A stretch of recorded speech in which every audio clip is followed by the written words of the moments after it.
বিসমিল্লাহির রহমানির রহিম। আমি প্রফেসর ডক্টর জহির আলামিন। বয়স্ক লোক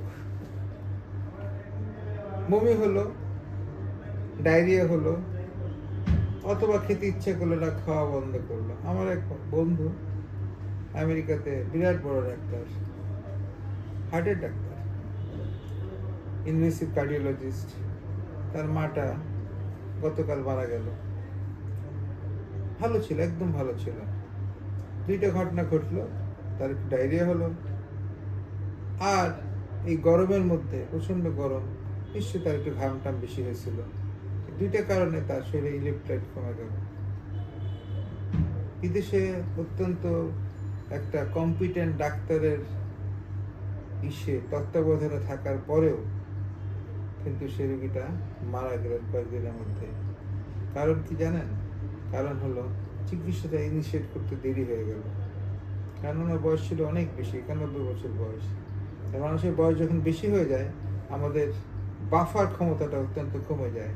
মানে বেশি আঘাত পেলে সেটাকে সামাল দেওয়ার ক্ষমতা আমাদের চলে যায়। আমাদের যারা অল্প বয়স আছে, 30 বছর বা 20 বছর, তারা যতই দিক ওদিক করি না কেন, যতই রকম সমস্যায় পরিণত না কেন, 1 দিন 2 দিন 10 দিন না খেয়ে থাকলেও তাদের কিছুই হবে না, কারণ তাদের প্রচুর শরীরের অ্যাডজাস্ট করার ক্ষমতা অত্যন্ত বেশি। কিন্তু যারা বয়স 80 বছর 90 বছর, তারা অনেকগুলা কোমরবিডিটিতে ভোগে, ডায়াবেটিস, ব্লাড প্রেশার, হাইপারটেনশন, কিডনির সমস্যা, এদের অ্যাডজাস্ট করার ক্ষমতা অত্যন্ত কম, অত্যন্ত কম।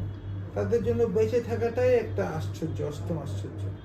এইরকম রোগীকে যদি আমাদের চিকিৎসাটা যদি নিষেধ করতে শুরু করতে আমরা 1 দিন 2 দিন দেরি করি, এটা অতুলনীয় ক্ষতি হয়ে যায়। কিন্তু সত্যি কথা বলতে সেটাই বললাম, আমরা সবাই এটা জানি, কিন্তু নিজেদের যে ব্যক্তিগত জীবনে এটা অ্যাপ্লাই করি না, আসলে অ্যাপ্লাই করি না। যখন দেরি হয়ে যায় তখন মনে হয় ও তাই তো, এটা করলেই তো করতো, খুব কঠিন ছিল না। আমি আবারও বলবো, বয়স্ক লোক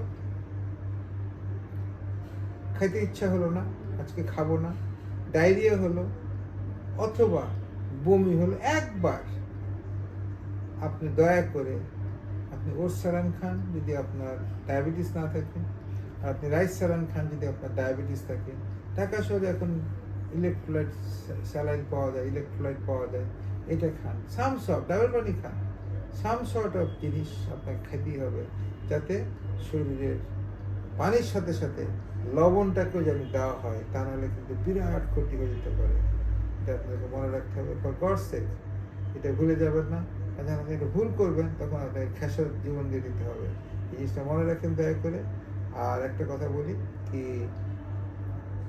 গরম এখন অনেক গরম পড়ছে, গরমে শুধু পানি খেলে হবে না। আমি একটা লেকচার দিছি, পানির সঙ্গে সঙ্গে আমাদের ঘামও বাইর হয়, কাজে আমাদের সল্টও খেতে হবে। তার মানে ওই একই কথা, প্রতিদিন সবাই যারা বয়স্ক আছেন তারা দয়া করে প্রতিদিন একটা করে, যদি আপনার ডায়াবেটিস না থাকে একটা করে ওরসালান, যদি ডায়াবেটিস থাকে অথবা একটা করে ডাব, আর ডায়াবেটিস যদি থাকে তাহলে দয়া করে একটা করে রাইস স্যালান খান। দেখবেন এতে থেকে আপনি অনেক সমস্যা থেকে মুক্তি পাবেন ইনশাল্লাহ। আল্লাহ হাফেজ।